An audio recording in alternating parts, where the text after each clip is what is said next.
Salut et bienvenue sur Bibloom Podcast, le podcast enthousiaste qui pétille, qui t'invite à te poser des questions sur la vie, à changer de point de vue et à chercher des réponses du côté de la bienveillance.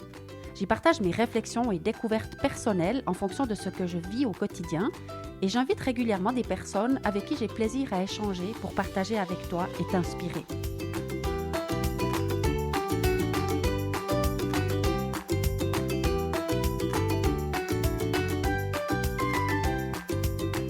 Dans cet épisode, j'ai le plaisir d'échanger avec Noémie Cortet de l'Éveil de l'âme. Je ne sais pas comment la présenter puisqu'elle-même se définit de manière différente selon le ressenti du jour. Tu as déjà pu entendre sa voix lorsqu'elle canalise puisque j'en ai fait le podcast numéro 45, « Ce que dit mon âme ». Je te souhaite de passer un joyeux moment en notre compagnie. À tout à l'heure!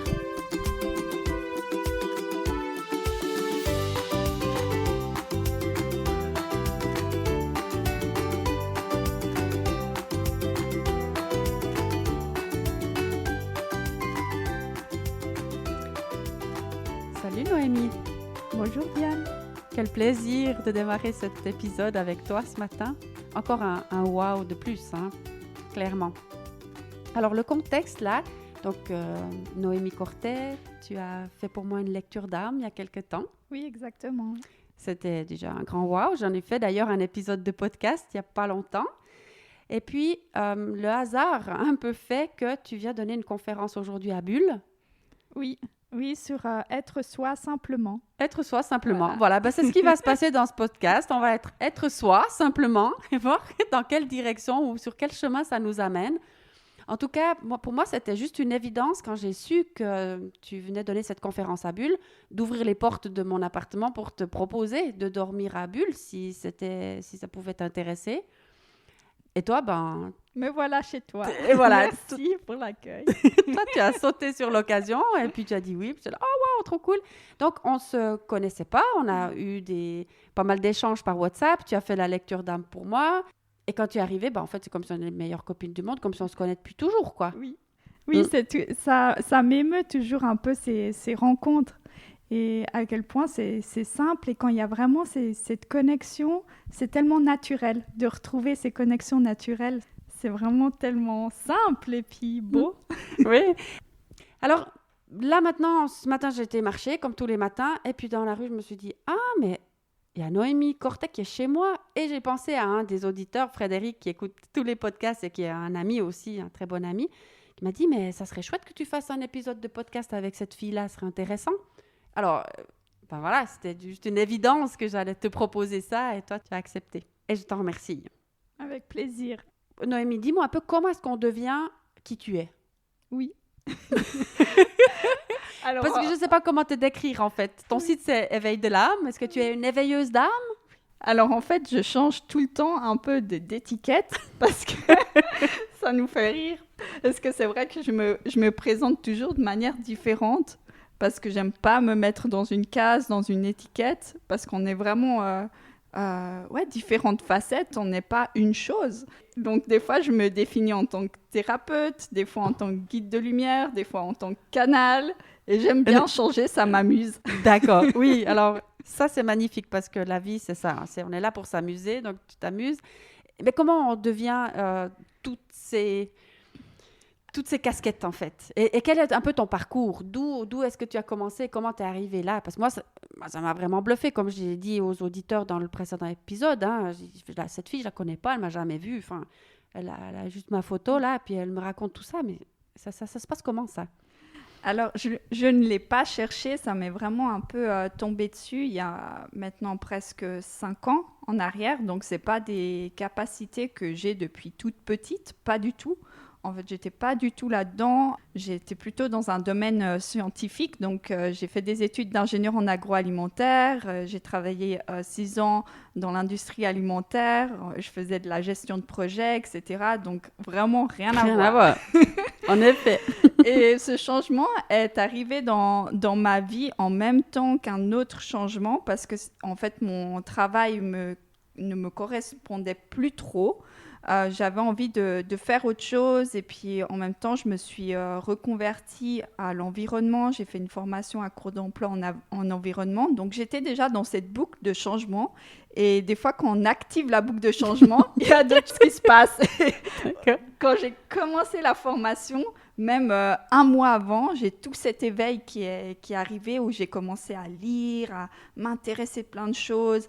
Et je suis quelqu'un de passionné, donc quand j'y vais à fond. D'accord. Quand tu dis il y a tout cet éveil qui est arrivé, ça veut dire quoi? Alors, j'ai eu en fait une envie de lire beaucoup, d'apprendre. Donc, au début, ça a été les plantes, après, ça a été l'Ayurveda, après, ça a été les chakras, et c'était toujours un peu plus, entre guillemets, connecté à tout ce qui est un peu médiumnité. Et après, vraiment, j'ai commencé à pratiquer avec ma petite sœur qui s'est aussi un peu éveillée en même temps que moi. Elle a eu un deuxième éveil. Elle était déjà connectée quand elle était plus petite et après, elle a coupé. Donc, en fait, on s'est stimulé vraiment énormément parce qu'on voyait des choses et puis on voyait les mêmes choses. Donc, ça donnait un peu de la confiance. Des confirmations aussi. Voilà, donc ça nous a boosté, on s'appelait tous les jours. Vraiment, on était à fond dedans et à travers les différents thérapeutes que j'ai été voir, à travers les différents livres, les différentes vidéos, j'ai eu ce parcours un peu autodidacte, en fait, de réveiller mes sens et de me reconnecter à moi. Je passais beaucoup de temps avec moi-même, que ça soit en méditation ou que ça soit simplement dans la nature. J'ai passé beaucoup de temps en nature et j'ai vraiment pris du temps pour pratiquer toutes ces capacités sur moi, sur les autres. Donc après, j'ai fait un peu comme du Reiki où j'imposais un peu les mains et en même temps, je commençais à voir des choses. Et après, j'ai commencé à voir les âmes des gens. Puis c'est comment l'âme d'une personne? Tu vois quoi? Ça m'intrigue vraiment. On me pose souvent la question, mais comment tu sais que c'est l'âme? Je ne peux pas vraiment répondre à ça parce que je sais. C'est fort en moi que je sais que c'est l'âme de la personne. Et après, ça résonne chaque fois aussi avec la personne qu'en face, tout ce que je dis. Mais après, on a tous des facultés différentes et des fois, on ne voit pas forcément de la même manière. Moi, c'est très visuel et aussi à l'écoute. Il y en a qui vont ressentir dans le corps, c'est différent pour vraiment chacun. Et moi, je vois souvent une image, et je vois plein d'images, et j'entends, je ressens aussi. Et l'âme, elle n'apparaît pas toujours de la même manière. Des fois, elle prend différentes facettes, en fait, différentes apparences selon ce que la personne a besoin d'entendre. Souvent, je sens comment elle veut me transmettre des messages, je sens en fait ce qu'elle vibre. Des fois, j'entends des choses. C'est vraiment, en fait, il y a des âmes qui sont très bavardes, qui parlent presque pas, mais qui dégagent certaines sensations que je retranscris.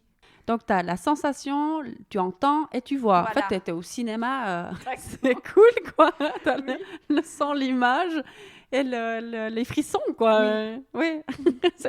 Et vraiment l'atmosphère aussi, comme des fois on se retrouve avec une personne et on ressent aussi une différente atmosphère avec une personne où on se sent plus posé, avec des personnes où on se sent plus qu'on a envie de bouger, je ressens ça aussi.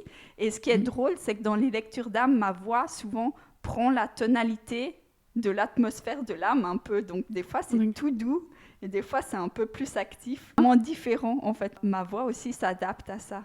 D'accord.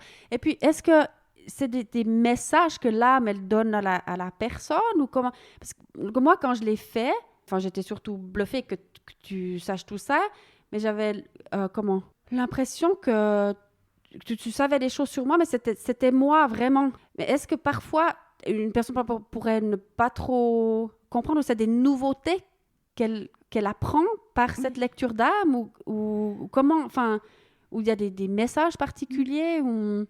Alors, ça dépend vraiment des personnes et souvent, en fait, j'ai des personnes qui me commandent plusieurs fois des lectures d'âme parce que l'âme ne me transmet jamais le même message, en fait. Ça, j'ai vraiment eu des personnes qui sont venues plusieurs fois vers moi pour savoir un peu où elles se situaient au niveau de leur développement, etc. Et en fait, l'âme transmettait des messages complètement différents. Mais l'essence est toujours un peu... L'atmosphère est toujours la même. Mais ce qu'elle transmet, c'est pas toujours la même chose. Et puis, alors, tu sais que tu fais aussi des guidances, donc ça, c'est pas la même chose. Non. Enfin, alors, c'est quoi la différence ou... Alors, les guidances, c'est plus relié au message que je canalise directement un peu des guides, en fait, ou de l'âme. Ça dépend qui c'est qui parle à travers moi, mais c'est moins une connexion en profondeur avec soi-même. C'est plus, en fait, pour être aiguillé sur son chemin, sur une situation très précise, en fait. C'est ça vraiment la différence, c'est qu'on ne va pas connecter directement avec l'âme, son atmosphère, etc., mais ça vient plus cibler sur un point précis et une situation précise. Et toi, concrètement, tu fais ça comment? Parce que c'était toi à distance, hein, tu m'as envoyé des vocaux quoi, par WhatsApp. Donc, tu fais quoi? À un moment donné, tu t'assieds sur ta chaise? Explique-moi, ça marche comment? En fait, je me crée un petit environnement où moi j'aime bien mettre des cristaux, une petite bougie, etc. pour vraiment me sentir bien. Donc en général, je fais vraiment par terre, assise par terre. Et je me centre en moi-même, je me mets un peu comme dans un canal. Je m'imagine mettre comme dans un canal et je me concentre vraiment à être dans ce canal de lumière qui vient d'en haut. Je le perçois comme ça, je m'ancre aussi pour pas complètement décoller. Et après, au niveau de mon téléphone, donc, je mets simplement mes écouteurs. Et puis, je demande de me connecter à l'âme de la personne, à cette situation, etc. Et puis là, je laisse venir. Souvent, au début, j'ai plus des images. Et puis après, ça vient en fait, la parole, etc. Mais des fois, je vois plus des images au début. C'est aussi important de ne pas se soumettre à une guidance extérieure si tout d'un coup on sent que c'est pas ça. Et ça, c'est quelque chose qu'aussi je dis quand je transmets les guidances et les lectures d'âme. C'est super important pour moi de dire, si ça vous parle pas, ça vous parle pas. Et c'est juste aussi. Et souvent, en fait, je me suis dit, ça m'est arrivé, en fait, que des fois, ça ne parlait pas aux personnes. Mais après, j'ai vraiment eu ce message que, simplement, pour tout, on fait une expérience ensemble. 2 personnes ou plusieurs personnes font une expérience ensemble et doivent apprendre ce qu'ils doivent apprendre ensemble.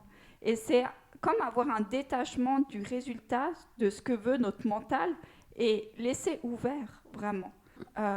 Parce que peut-être simplement cette personne, ou je sais pas, je dis ça comme ça, elle est venue vers moi parce qu'on lui a tellement dit que c'était super et puis que finir ça lui parlait pas du tout, et puis elle vient vers moi et ça lui confirme que ça lui parle pas et qu'elle doit écouter sa propre guidance la prochaine fois. C'est aussi ça, en fait, un peu se détacher un peu de l'ego et de dire non, c'est ce qu'a besoin l'autre personne et ce que j'ai besoin aussi. Et puis, ouais, c'est très important, ça, effectivement, comme tu le dis, de pas tout d'un coup suivre quelqu'un ou dire je dois faire ça, puis elle a dit ça, puis du coup, je vais faire ça parce que c'est Noémie qui a dit. Enfin, c'est vraiment là où on va juste prendre ce qui est intéressant pour nous sur le chemin et puis c'est tout, quoi. Oui, et puis des fois, c'est pas le résultat qu'on attend, mais c'est l'expérience dont on a besoin de faire. C'est ça. Pour avoir les bons enseignements. Et des fois, de vraiment élargir son esprit, ça permet de vraiment voir qu'est-ce qu'on a appris dans cette situation. Et encore, 2 ans après que je fais des lectures d'âme, j'ai toujours peur de me tromper. Je crois que je canalise. Je sais pas si je suis à côté de la plaque, j'ai toujours un peu cette peur de me tromper. Puis après, je me dis, voilà, c'est là, je canalise. Et de me détacher aussi de cette... Ouais, de ce côté-là, parce que ça passe simplement à travers moi. Et c'est souvent ça, quand on est canal, c'est que c'est des informations qui passent à travers nous. Et des fois, on doit apprendre un peu à se détacher du résultat et de la responsabilité qu'il y a là derrière. On est simplement comme un tube. Je pense des fois, un peu, dans ces centres commerciaux, et des fois, ils ont ces tubes pour envoyer de l'argent. Là, voilà, ça arrive à un autre... à un autre endroit. C'est un peu ça, des fois, ces tubes-là.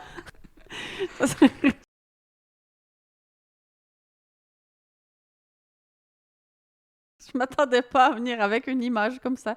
Mais, mais par contre, on a parlé passablement. Donc, avant d'enregistrer, on a eu déjà des échanges hier soir, ce matin.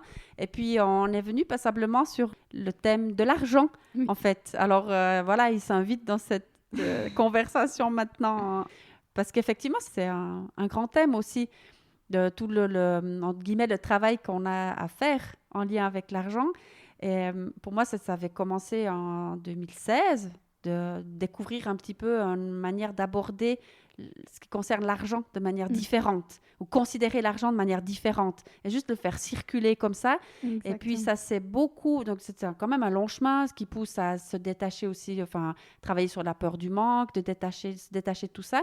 Et puis avec le début du Covid, pour moi là, c'est devenu très clair de déconnecter complètement, œuvrer et recevoir de l'argent. C'est-à-dire que l'argent c'est une chose, ça tourne, ça va, ça vient, on a toujours ce dont on a besoin, mais tu n'as pas forcément besoin de le lier à un travail. Alors que la plupart du temps, c'est ça. Tu fais quel travail pour gagner quel salaire, et puis fais plutôt ce travail-là parce que ça gagne plus que l'autre. Mais en fait, la connexion, pour moi, elle n'existe plus, en fait. Oui. Puis on échangeait de manière assez rigolote sur d'où l'argent arrive parfois. Je ne sais pas si tu veux raconter quelque chose à ce sujet. Ou... Alors, moi, ça a été vraiment ma plus grosse peur, en fait, quand je me suis mise à mon compte et que j'ai quitté mon travail. J'ai fait vraiment le grand saut et que je me suis dit, voilà, comment ça va être financièrement. Et j'ai dû faire tout un travail pour me détacher de ça. Et de plus en plus, je me rends compte que l'argent n'arrive pas que par un biais et qu'il est toujours là, en fait. Voilà.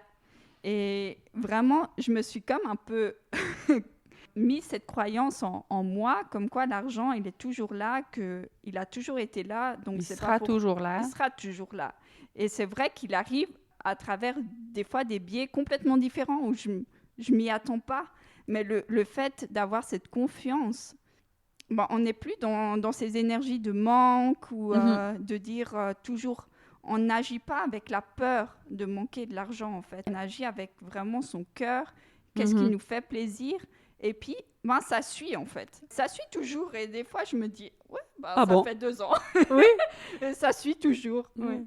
Et moi, je pense, pour moi, c'était le truc le plus extraordinaire, enfin, en tout cas, vraiment très, très, très important et très libérateur, et d'arrêter de se faire du souci en lien avec l'argent, puis d'avoir cette confiance, quoi. La vie, elle l'amène toujours.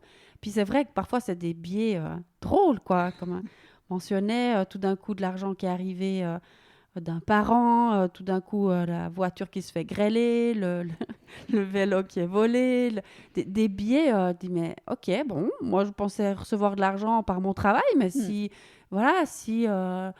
par hasard, ma voiture, elle est sous la grêle alors qu'elle devait pas être là, et puis qu'on me la paye, pour moi, c'est juste de l'argent qui tourne. Donc, et puis, il y a toujours ce qu'il faut. Il y a toujours ce qu'il faut. Et le fait de bien comprendre, de bien intégrer ça dans les cellules, parce qu'on peut être ouvert à la théorie, tout ça, mais vraiment de l'incarner ou de le vivre dans les cellules, ça permet ça ouvre des possibles incroyables, quoi. Plus de peur.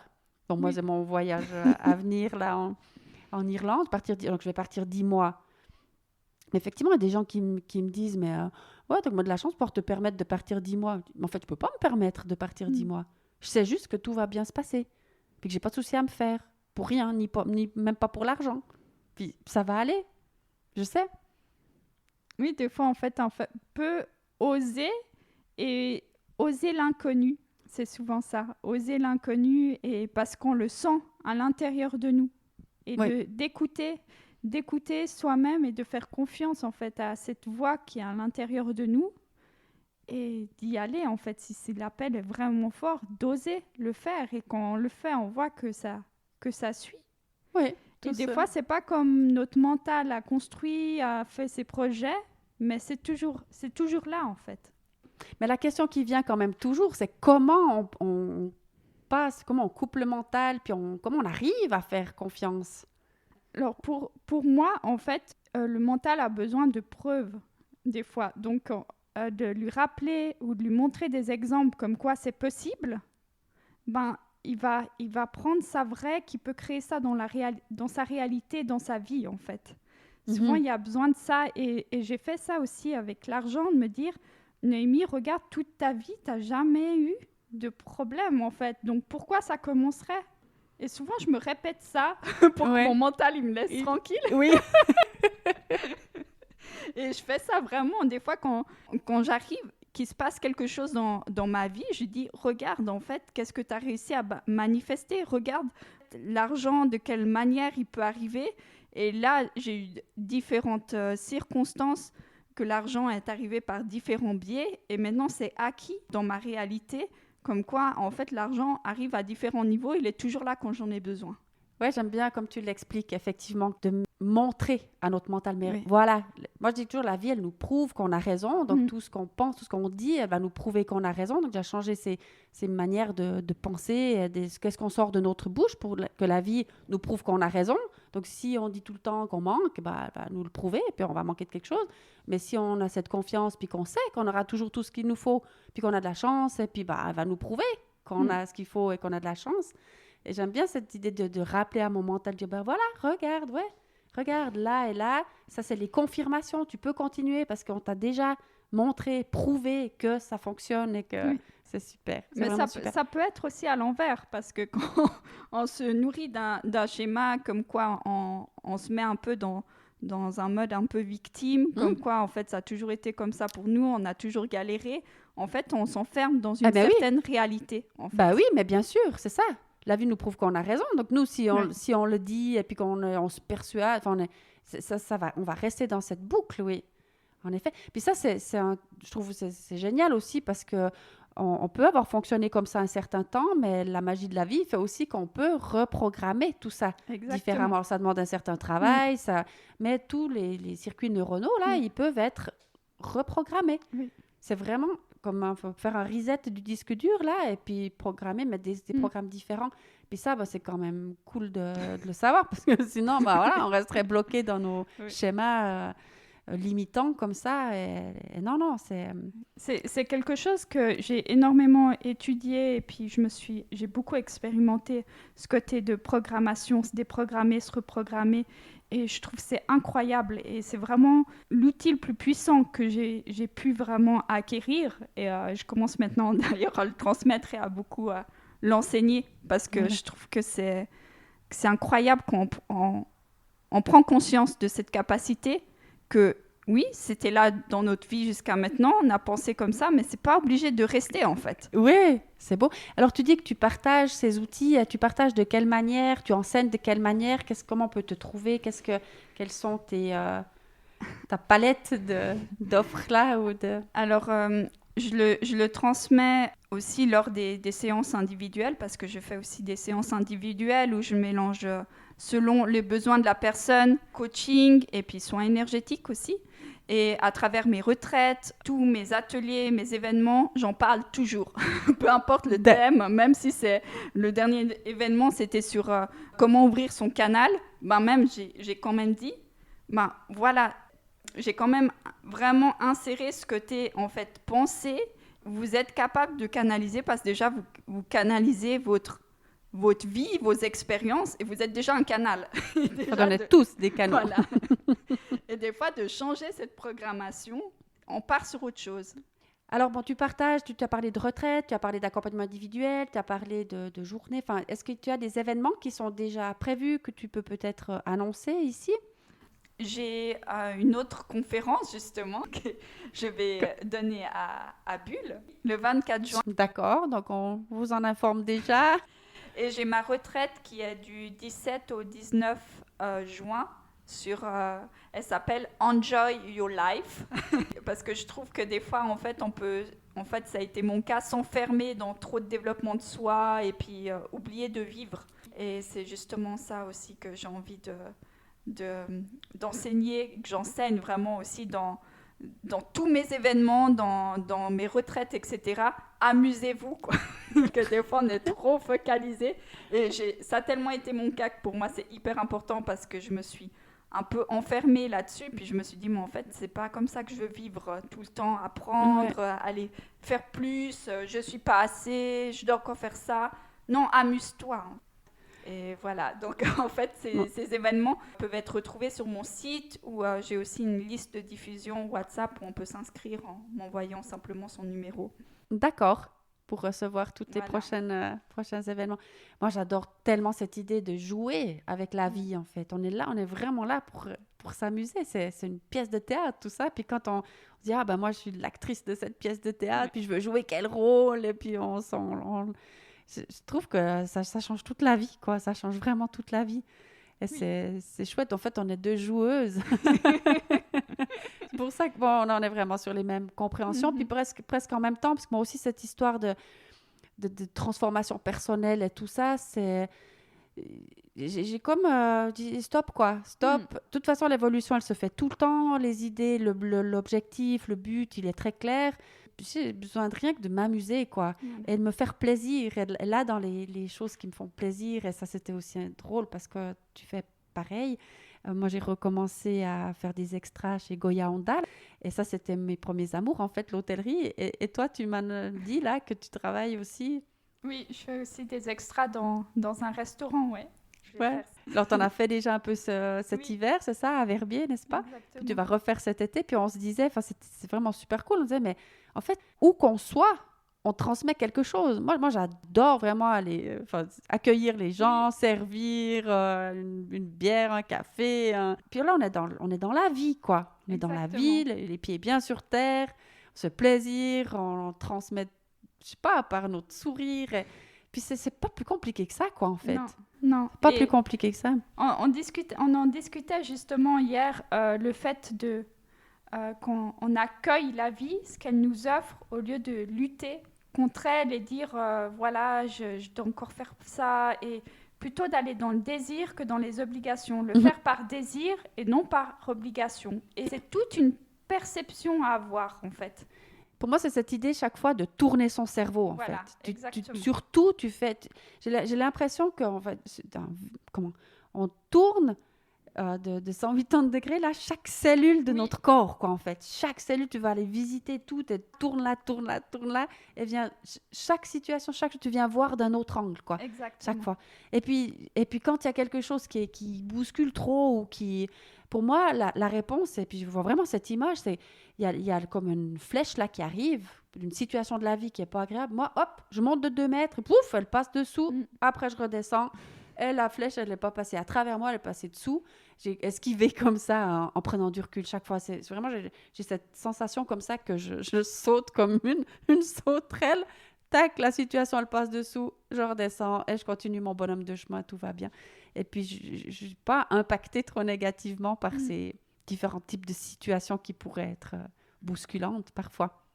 Et c'est exactement ça. Des fois, on cherche à changer la réalité matérielle pour en fait changer son bien-être intérieur. Mais on peut aussi changer sa vision, sa perception des choses, et la réalité extérieure va changer d'elle-même. Et c'est ça que j'enseigne aussi, de partir vraiment de ce point. Et dans une des phrases que j'ai mis pour ma formation programmation positive, c'est « change ta vision, change ta réalité ». Voilà. Mais oui, vraiment. Et c'est beaucoup moins compliqué. Puis au final, quand qu'on a fait un peu toutes ces compréhensions, mais punaise, la vie, elle est quand même drôlement facile, quoi. Oui. Mais comment ça se fait qu'on soit pareillement embourbé, ou que ça... Au final, la vie, elle est hyper facile et agréable, mais pour arriver à cette simplicité, on a passé par un chemin, mais vraiment lourd, quoi. En fait, on devrait arriver sur cette planète et ça devrait être simple depuis l'arrivée. Oui. Mais qu'est-ce qui fait qu'on a parti dans des trucs qui ont rendu tout compliqué, tout lourd sur les épaules, douloureux Pour moi, en fait, on nous apprend jamais vraiment à être soi, déjà.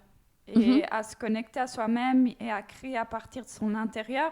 C'est qu'on nous apprend que le savoir, il est extérieur. Et que tout dépend de l'extérieur. Ouais. Et c'est ça le problème pour moi. C'est quand on revient à l'intérieur de soi et que...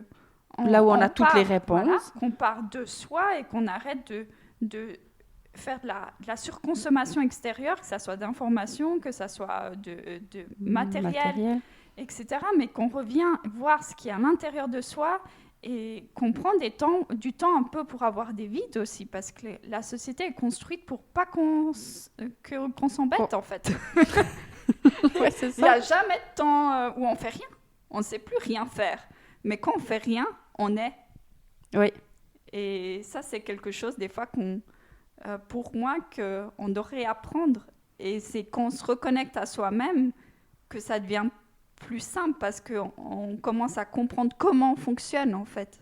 et au final, qui on est. Voilà. Mhm. Ça, c'est chouette aussi, ton regard sur les situations extérieures. Parce que moi, je l'utilise beaucoup, ça aussi, de dire que je ne veux pas me laisser impacter négativement par ce qui se passe à l'extérieur de moi. Je n'avais pas vraiment réalisé que aussi, on croit que l'extérieur a aussi des choses positives à nous apprendre. Justement, comme tu dis, tout vient de l'extérieur, mais aussi ce qui est positif. Et comme les connaissances, quoi, effectivement. Voilà. Puis ça rejoint ce stop-là que j'ai eu. Mais arrête de lire des livres, arrête d'écouter des gens, arrête tout ça. Puis là, mon cerveau, mon mental, il vient à nouveau me dire toi, t'aimerais bien quand même qu'il y ait quelqu'un qui écoute cette conversation que tu as avec Noémie. Alors, c'est bien malin de dire arrête d'écouter, mais ça fait rien. Voilà, c'est comme ça. Et puis, s'il y a des gens qui écoutent ou pas, c'est égal dans le fond. Oui, c'est égal. exactement. Nous, pour nous, c'était une évidence de faire cet épisode. Mais c'est vraiment dû me dire, mais non, c'est pas à l'extérieur ni ce qui est positif. Donc, c'est pas les situations extérieures qui fait que tu es une victime et puis que tout va mal et que blablabla. Non, c'est ta responsabilité de changer ton regard là-dessus. Mais c'est pas non plus l'extérieur qui t'amène les choses positives finalement. Ou comme les connaissances et tout ça. On a tout en nous, y compris la joie. Alors après, c'est vrai quand même, c'est des petits bonus. Hein, quand on rencontre des gens super sympas, puis qu'on passe des moments géniaux, c'est clairement des bonus. Mais s'il n'y a pas ça, ça va la même chose. La joie, elle est quand même là. Oui. Elle est la petite flamme, la joie, elle est dedans, qu'il y ait quelqu'un en face de moi ou que je sois seule autour de ma table, quoi. Et là, on arrête toute dépendance, en fait. Et ça, c'est un chemin énorme. Mais qu'est-ce que c'est libérateur de libérer de la dépendance affective, quoi. C'est un autre thème. On va pas parler 3 heures sur tous les thèmes, mais comme ça fait du bien d'arriver à... Après, est-ce qu'on on y est vraiment ou pas? Mais moi, j'ai en tout cas l'impression d'avoir fait des pas de géant. Cette libération de la dépendance affective, de toute dépendance et de toute attente. Les choses, elles se placent toutes seules après. Accueillir la vie. Dire oui à la vie, dire oui à la vie. Ouais, Bon. C'est aussi qu'on lâche ce contrôle et qu'on accueille. Et vraiment que ça ne veut pas dire rien faire et, entre guillemets, subir la vie, mais c'est regarder ce qu'elle nous offre et apprécier ce qu'elle nous offre et qu'est-ce qu'on fait avec tous ces enseignements. Comme ça fait du bien, ce genre de conversation, c'est... Waouh, vraiment, merci. Merci Noémie d'avoir saisi cette opportunité, ou merci la vie de l'avoir mis sur notre chemin. Oui. On a eu cette chance de se voir, de faire connaissance, de passer ce temps ensemble. Vraiment, merci la vie, quoi. Merci, c'est juste magique, en fait. Oui. Voilà, de se laisser porter et puis... Planer un peu, quoi. Planer et partager notre enthousiasme, qui va peut-être enthousiasmer ta journée, à toi qui est avec nous jusqu'à la fin de cet échange. Merci d'être là. Et puis, à bientôt. Merci, Diane. Bye.